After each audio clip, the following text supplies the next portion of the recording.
2025 മാർച്ചില് നിങ്ങൾ ഇസ്ലാമിനെ ഇങ്ങനെ വിമർശിക്കുന്ന എന്തിനാണ്? എന്താ നിന്റെ ഉദ്ദേശം? ഇങ്ങനെ വിമർശിക്കണം എന്തിനാന്നോ? നിങ്ങൾക്ക് ഇതൊരു വീഡിയോ കണ്ടിട്ട് മനസ്സിലായില്ലേ? ഇസ്ലാം വലിയ കുഴപ്പം പിടിച്ചൊരു സാധനമായതുകൊണ്ട്. ഓഹോ, അങ്ങനെയാണല്ലേ? അത് നിങ്ങൾക്ക് എങ്ങനെ കുഴപ്പം പിടിച്ചാന്ന് മനസ്സിലായത്? അതെന്ന് നിങ്ങൾ പറ. എങ്ങനെ താൻ ഇത് ഏത് ലോകത്താ? അഫ്ഗാനിസ്ഥാനിൽ എന്താ നടക്കണേ? അഫ്ഗാനിസ്ഥാനത്തെ കാര്യം വിടുക. അഫ്ഗാനിസ്ഥാനിൽ ഇസ്ലാമല്ലേ ഉണ്ടാക്കണേ കുഴപ്പം? അതിനെ വിടണത് ബേബിയുടെ ചോദിച്ചില്ലേ, ഞാൻ ഉടനെ അങ്ങ് മാറ്റി കൊടുക്കാം. അഫ്ഗാനിസ്ഥാനിലല്ലോ ഞാനും നിങ്ങളൊക്കെ ജീവിക്കുന്ന എന്നാ അഫ്ഗാനിസ്ഥാൻ. ഇന്ത്യയിലെ കാര്യം പറയാം നമുക്ക്. ഇന്ത്യയിലെ കാര്യം 1921 എന്താ സംഭവിച്ചത്? 1921 ആയിരുന്നു. നിങ്ങൾ പറയും മലബാർ കലാപം, മറ്റേ വാര്യംകുന്നത്ത് എന്നൊക്കെ പറയും. അതെ, അത് വാര്യംകുന്നത്തിന് എന്താ ചെയ്തത്? അല്ല, ആണോ അല്ലേ? വാര്യംകുന്നൻ തീവ്രവാദിയാണോ അല്ലേ? വാര്യംകുന്ന് തീവ്രവാദി എന്ന് പറയാൻ പറ്റൂല. പിന്നെന്താ പറ്റുക? ഹിന്ദുക്കളെ മുഴുവൻ കൂട്ടക്കൊല നടത്തി, അതിന് കൂട്ടുനിന്ന്, അതെങ്ങനെ? എന്നിട്ട് അവിടെ മതം മാറ്റി, എന്നിട്ട് അവിടെ ഒരു ഖിലാഫത്ത് സ്ഥാപിച്ച് വാര്യംകുന്നനെ നിങ്ങൾ തീവ്രവാദി എന്നല്ലാതെ എന്തെന്നാ വിളിക്കാം? ഇതാര് മഹാത്മാഗാന്ധിയുടെ അവതാരം? നിങ്ങൾ ഇന്ത്യയിലെ കാര്യം പറയുമ്പോൾ ഇന്ത്യയിലെ കാര്യം പറഞ്ഞപ്പോ അത് പിന്നെ മുങ്ങ എങ്ങനെയാ ശരിയാവുക? അത് പറഞ്ഞിട്ട് പോയാൽ മതി, കല്യാണക്കുറി കാണിച്ചിട്ട്. കഷ്ടപ്പെട്ടോക്ക് വെറുതായല്ലോ. ധീരനായ ഒരു വ്യക്തിയാണ് അംബേദ്കർ. എന്താ പറഞ്ഞത് ഇയാളെ കുറിച്ച്? അംബേദ്കർ. നിങ്ങൾക്ക് അംബേദ്കറിന് വിശ്വാസമാണോ? അംബേദ്കറിനെ നിങ്ങൾക്ക് വിശ്വാസമാണോ? അംബേദ്കറിന് നിങ്ങൾക്ക് വിശ്വാസമാണല്ലേ?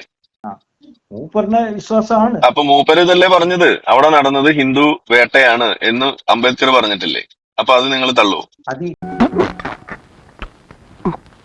അത് ഏത് രീതിയിൽ എന്നുള്ളത് ഏത് രീതിയിലുള്ളത് നിങ്ങൾ അംബേദ്കറിന്റെ അത് പോയി വായിക്ക്. അതിൽ എഴുതിയിട്ടുണ്ടല്ലോ പച്ചയ്ക്ക്. ചരിത്രം തന്നെയാണ് നമ്മൾ എഴുതിയിരിക്കുന്നത്. എന്താ ഇങ്ങനെ വായും പൊളിച്ച് നിക്കണേ? പറ, എന്തെങ്കിലുമൊക്കെ കടിച്ചാ പൊട്ടാത്ത കാര്യങ്ങൾ നിയന്ത്രിച്ചു പറ. പുള്ളി ആ കാലത്ത് ജീവിച്ചിരുന്ന ആളല്ലേ, പുള്ളിക്ക് ചരിത്രം പറയേണ്ട കാര്യമില്ലല്ലോ. സാക്ഷി വിവരണം നടത്തിയാൽ മതി. ചരിത്രം നിങ്ങൾ കൂടുതലായിട്ട് എന്തിനാണെന്നേ ചരിത്രം? അംബേദ്കർ അന്ന് എഴുതി വെച്ച കാര്യമല്ലേ?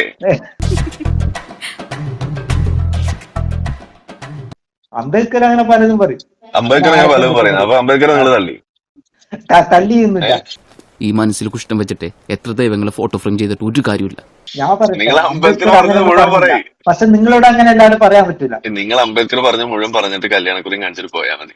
എടാ, നീ വെറുതെ ആവേശം കാണിച്ച് വള്ളി പിടിക്കില്ലേട്ടാ. നിങ്ങൾ കാശ്മീരി പണ്ഡിറ്റുകൾക്ക് എന്താ സംഭവിച്ചെന്ന് പറഞ്ഞിട്ട് പോയാൽ മതി. കാശ്മീർ പണ്ഡിറ്റിന്റെ കാര്യം വിട്. അത് അവരാരാ കൂട്ടക്കൊല നടത്തിയത്? അതാരാ ചെയ്തത്? അവരാരെ കൂട്ടക്കൊല നടത്തിയത്? മുസ്ലിങ്ങൾ ചെയ്തതൊന്നുമല്ല. നീ എന്നോടാ രാവിലെ പരസ്പരമൊന്നും ഇല്ലാത്ത ഓരോ വർത്തമാനം പറഞ്ഞോണ്ട് വരുന്നത്?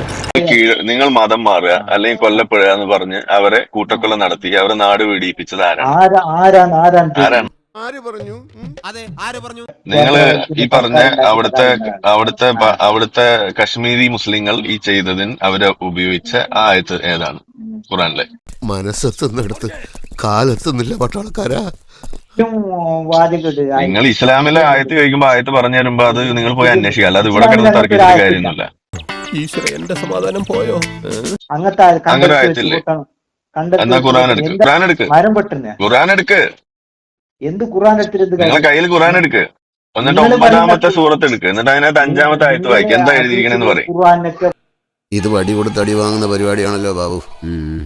നിങ്ങൾ 9:5 അർത്ഥം വായിക്കേ. 9:5 അർത്ഥം വായിക്കേ. 10:5 പറയണ്ട. നിങ്ങൾ 9:5 അർത്ഥം വായിക്കേ. ഞാൻ ഒരു കാര്യം പറയട്ടെ. നിങ്ങൾ 9:5 അർത്ഥം വായിക്കേ. ഞാൻ ഒരു കാര്യം പറയട്ടെ. വേണ്ട. നിങ്ങൾ പറയുമ്പോ അത് ചെയ്തിട്ട് മുന്നോട്ട് പോവാ. ഞാൻ പറയുന്നത് മുഴുവൻ കേൾക്കൂ. എന്നാ പോട്ടെ. അവിടെ നമ്മളുടെ ഇസ്രായേൽ ഹമാസ് വിഷയത്തില് ഹമാസ് തീവ്രവാദികളാണോ? ഇല്ല, ഹമാസ് തീവ്രവാദി ഞാൻ പറയാനില്ല. ഹമാസ് തീവ്രവാദിയല്ല. അതൊക്കെ തന്നെയാണ് പ്രശ്നം. ഇതിലൊക്കെ ഭേദം നീ വാ തുറക്കാതിരിക്കുന്നതാ. ഹമാസ് എന്തുകൊണ്ട് തീവ്രവാദിയല്ല? അവിടെ സിവിലിയൻസിനെ ഒക്ടോബർ 7 വന്ന് കൊന്ന് അവരെ പിടിച്ചുകൊണ്ട് പോയി ബലാത്സംഗം ചെയ്ത് ശവശരീരം പോലും വെച്ച് വില പേശിക്കൊണ്ടിരിക്കുന്ന ഹമാസ് തീവ്രവാദിയാണോ അല്ലേ? ഞാനും മണ്ടനല്ല, നിങ്ങളാണ് യഥാർത്ഥ മണ്ടെന്ന്. ലേഹ്യം വാങ്ങി കഴിക്കുക, അല്പം കുറവ് കിട്ടും. അല്ല, ഭ്രാന്തിന് തീവ്രവാദിയാണോ അല്ലേ? ഇത്രയൊക്കെ ചെയ്യുന്ന ഹമാസ് തീവ്രവാദിയാണോ അല്ലേ? തീവ്രവാദിയല്ല. അല്ല. ഓക്കെ. പിന്നെ ഇനിയിപ്പോ നിങ്ങളോട് നമ്മൾ എന്ത് പറയാനാണ്? പലസ്തീനും വേണ്ടിട്ട് അവർ പോരാടുകയാണ് ചെയ്യുന്നത്. എവിടെ പോരാടുന്നു? ഇതാണോ പോരാട്ടം? നിങ്ങൾ കാണുന്നില്ലേ? ഇതാണോ പോരാട്ടം? സിവിലിയൻസിനെ ഇതേപോലെ ടാർഗറ്റ് ചെയ്തിട്ടാണോ പോരാട്ടം? കുറച്ച് സഭ്യമായിട്ട് സംസാരിക്കാ. ഞാൻ 4 ആളറിയുന്ന ഒരു മാന്യനാണ്. ഗാസ ആരാണ് ഭരിച്ചുകൊണ്ടിരുന്നത്? ഇവിടുത്തെ എവിടുത്തെ ഹമാസ്, അത് ശരി. അപ്പൊ ഓൾറെഡി ഹമാസ് ഭരിച്ചുകൊണ്ടിരിക്കുന്ന സ്ഥലം പിന്നെ ഇനി സ്വാതന്ത്ര്യം എന്ന് പറഞ്ഞിട്ട് പിന്നെയും അവിടെ പോയി കുത്തിത്തിരിപ്പുണ്ടാക്കുന്ന കാര്യം എന്താ ഉള്ളത്? സ്വാതന്ത്ര്യം ലഭിക്കാതെ എങ്ങനെയാണ് അവരെ ഭരിക്കല്? അങ്ങനെ തന്നെ വേണടാ തിരുമണ്ട. അപ്പൊ നിങ്ങൾക്ക് വാരിയംകുന്നൻ പോരാളി, കശ്മീരി പണ്ഡിറ്റുകൾ അവരെ കൊന്നൊടുക്കിയ മുസ്ലിം തീവ്രവാദികൾ പോരാളി, ഹമാസ് പോരാളി, ഹമാസ്. നിങ്ങൾ അംബേദ്കർ വരെ തള്ളി, നിങ്ങൾ അംബേദ്കർ വരെ തള്ളി. ഭയങ്കര ആത്മാർത്ഥതയാ. ഞാൻ മരിക്കണമെന്ന് പറഞ്ഞ അപ്പ മരിക്കും. സാർ ഇതുവരെയും മരിക്കണമെന്ന് പറയാത്തത് കൊണ്ട് ഞാൻ ഇങ്ങനെ ജീവിച്ചിരിക്കുന്നേ ഉള്ളൂ. അംബേദ്കർ പറഞ്ഞ ഹിന്ദു കൂട്ടുകളിയാണ് എന്ന് പറഞ്ഞ കാര്യത്തെ നിങ്ങൾ അംഗീകരിക്കുന്നുണ്ടോ ഇല്ലേ? അതോ അംബേദ്കറെ തള്ളുന്നോ? ഇല്ല, ഹിന്ദു ഈ പ്രശ്നം രണ്ടുപേരും നടക്കുന്ന പ്രശ്നമൊന്നും അല്ല പറഞ്ഞു. നിങ്ങൾ അങ്ങനെ വെറുതെ കൊണക്കണ്ട. അതല്ല മദ്രസയിൽ ചെലവാക്കിയത് നിങ്ങൾക്ക്.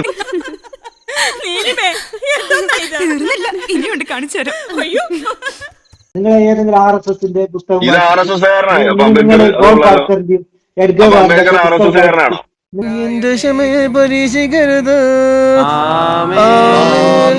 നിങ്ങൾ അംബേദ്കറിന്റെ പുസ്തകം വായിച്ചിട്ടുണ്ടോ? എവിടെ? നിങ്ങൾക്ക് ഖുറാൻ പോലും വായിച്ചിട്ട് അറിയില്ല. 9-5 ഇല്ല എന്ന് പറഞ്ഞ ടീമാണ്. പിന്നിപ്പോ നിങ്ങളോട് എന്ത് പറയാനാണ്? സാറിന്റെ ആത്മാർത്ഥത സംശയിച്ച സ്ഥിതിക്ക് ഞാനിനി കുടിക്കണതിൽ കാര്യമില്ലല്ലോ, ഞാൻ പോട്ടെ. ഓക്കെ, അപ്പൊ നിങ്ങൾ ഏതാണ്ട് പിടികിട്ടി. നിങ്ങളുടെ കാര്യങ്ങളൊക്കെ ഇതൊക്കെ NIA-യിലേക്ക് അങ്ങോട്ട് എത്തും. ഓക്കെ, അപ്പൊ ധൈര്യമായിട്ടിരുന്നു. തീവ്രവാദത്തെ ഇസ്ലാമിന് ഇതേപോലെ ഇവിടെ വലിയ കുഴപ്പമുണ്ടാക്കുന്ന രീതിയിലേക്ക് വളർത്തുന്നത്.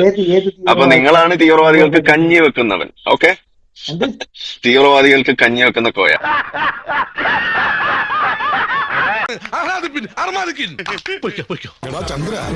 ഒന്ന് സബ്സ്ക്രൈബ് ചെയ്തിട്ട് പോടാ.